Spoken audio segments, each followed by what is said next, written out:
દેશભરની અંદર હાલ જે સામાન્યમાં સામાન્ય માણસ છે એ સૌથી વધારે એના માટે જો કોઈ ચિંતાનો વિષય હોય તો એ પેટ્રોલ અને ડીઝલ છે.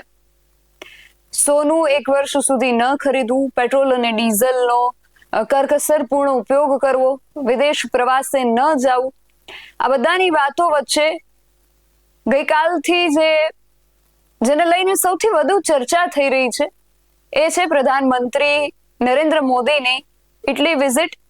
અને આ વિઝિટ દરમિયાન એમણે ઇટલીના પ્રધાનમંત્રી મેલોનીને જે મેલોડી ચોકલેટ આપી હતી એ વધુ ચર્ચાનો વિષય બન્યો છે. દેશની અંદર આટલા બધા મુદ્દાઓ છે જેને લઈને ચર્ચાઓ થવી જરૂરી છે, પરંતુ દેશભરમાં ચર્ચાનો વિષય આ મેલોડી ચોકલેટ બની છે. એક તરફ પેટ્રોલ પંપ પર લાગેલી લાઈનો છે અને બીજી તરફ સોશિયલ મીડિયામાં ટ્રેન્ડ થઈ રહેલો આ મેલોડી ચોકલેટની ચર્ચાઓ છે. અને આ બધાની વચ્ચે અમદાવાદ કોંગ્રેસના જે આગેવાનો છે એમણે એવું કંઈક કર્યું જેને લઈને હવે ફરી એકવાર આ બંને વિષયો ઉપર લોકો વિચારતા થયા છે. શું છે સમગ્ર વિગત જાણીએ આ અહેવાલમાં. જય હિન્દ, BSI ન્યૂઝ પર આપની સાથે હું છું નિધિ ગઢવી. એક તરફ દેશની અંદર પેટ્રોલ પંપ ઉપર પેટ્રોલ અને ડીઝલ મેળવવા માટે લોકો કલાકોના કલાકો લાઈનમાં ઉભા રહી રહ્યા છે. ખેડૂતો જે છે એમને પૂરતું ડીઝલ નથી મળી રહ્યું. ડીઝલનો જેટલો જથ્થો છે એટલો જ એમને મળી રહ્યો છે, એમાં પણ એમને ઘણી હાલાકી ભોગવવાનો વારો આવી રહ્યો છે. લાઈનો લાગી છે છતાં પણ ખેડૂતોને જોઈએ એટલું પેટ્રોલ કે ડીઝલ નથી મળી રહ્યું. એમના કામ અટકી પડ્યા છે. અત્યારે જ્યારે વાવણીનો સમય છે કે એમનો સિઝન છે ત્યારે ખેડૂતોના જે કામો છે અટકી પડ્યા છે, કારણ કે પેટ્રોલ પંપ ઉપર ડીઝલની જે અછત છે એ સર્જાઈ છે.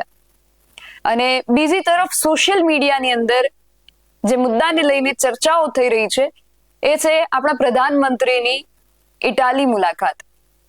આપણા પ્રધાનમંત્રી નરેન્દ્ર મોદી ઇટાલી ના પ્રવાસે પહોંચ્યા હતા. ઇટાલીની અંદર ભારત અને ઇટાલી વચ્ચે શું ડીલ થઈ, ત્યાં જઈને શું કરારો કરવામાં આવ્યા એને લઈને વધુ ચર્ચાઓ નથી થઈ રહી, પરંતુ પ્રધાનમંત્રી નરેન્દ્ર મોદી દ્વારા ઇટાલીના પ્રધાનમંત્રી જે છે મેલોની, એમને જે ચોકલેટ આપવામાં આવી છે મેલોડી, એને લઈને વધુ ચર્ચાઓ થઈ રહી છે. જે રીતે પશ્ચિમ બંગાળની અંદર ચૂંટણી સમયે ઝાલમુડીને લઈને ચર્ચાઓ ઉપજી હતી, એ રીતે હવે મેલોની ચોકલેટને લઈને ચર્ચાઓ થઈ રહી છે. દેશની અંદર ઘણા બધા મુદ્દાઓ છે જેને લઈને ચર્ચાઓ થવી ખૂબ જરૂરી છે, પણ આજે ચર્ચા થઈ રહી છે ઝાલમુડી કે મેલોડી જેવા ખાદ્ય પદાર્થોની. અને આ ખૂબ ગંભીર મુદ્દો છે કે જ્યારે દેશનો ખેડૂત છે કે દેશનો સામાન્ય માણસ છે પેટ્રોલ અને ડીઝલ મેળવવા માટે કલાકોના કલાકો લાઈનમાં ઉભો રહી રહ્યો છે.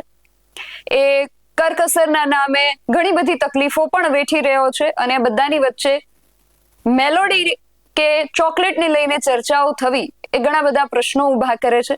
અને આવા જ પ્રશ્નોને લઈને ગઈકાલે અમદાવાદ કોંગ્રેસ મેદાનમાં આવ્યો હતો અને અમદાવાદ કોંગ્રેસ દ્વારા મેલોડી ચોકલેટ લઈને પેટ્રોલ પંપ પર જઈને વિરોધ પ્રદર્શન કરવામાં આવ્યું. કોંગ્રેસ દ્વારા જ્યારે આ રીતે પ્રતિકાત્મક વિરોધ નોંધાવવામાં આવ્યો ત્યારે ત્યાં હાજર લોકોએ એનો કેવો પ્રતિસાદ આપ્યો અને આ બાબતને લઈને કોંગ્રેસના આગેવાને શું કહ્યું એ પણ સાંભળ્યો. આજે હંદી 4 રસ્તા ખાતે પેટ્રોલ પંપ અને સિગ્નલ ઉપર યુથ કોંગ્રેસના હોદ્દેદાર, કાર્યકર્તાઓ અને અમારા ઇન્ચાર્જ દ્વારા લોકોની વચ્ચે જઈ અને લોકોને મેલોડી કોફી વેચવામાં આવી. એક બાજુ મહેંગાઈ વધી રહી છે અને મોદી મેલોડી ચોકલેટ ખવડાવે છે. નીટની એક્ઝામ રદ થઈ રહી છે, મોદી મેલોડી ચોકલેટ ખવડાવી રહ્યો છે. પેટ્રોલ ડીઝલના ભાવ વધી રહ્યા છે અને મોદી મેલોડી ચોકલેટ ખવડાવી રહ્યા છે.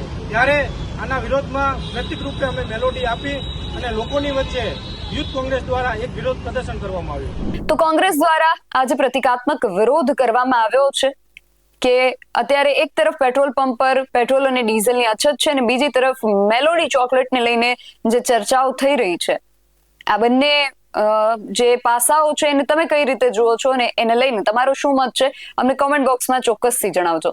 આવા જ વધુ અહેવાલો સાથે મળતા રહીશું. તમે મારી યુટ્યુબ ચેનલને સબસ્ક્રાઇબ કરવાનું અને અમને ફેસબુક અને ઇન્સ્ટાગ્રામ પર ફોલો કરવાનું ભૂલશો નહીં. બાકી નવી અપડેટ્સ માટે આપ જોતા રહો BSI ન્યૂઝ. નમસ્કાર.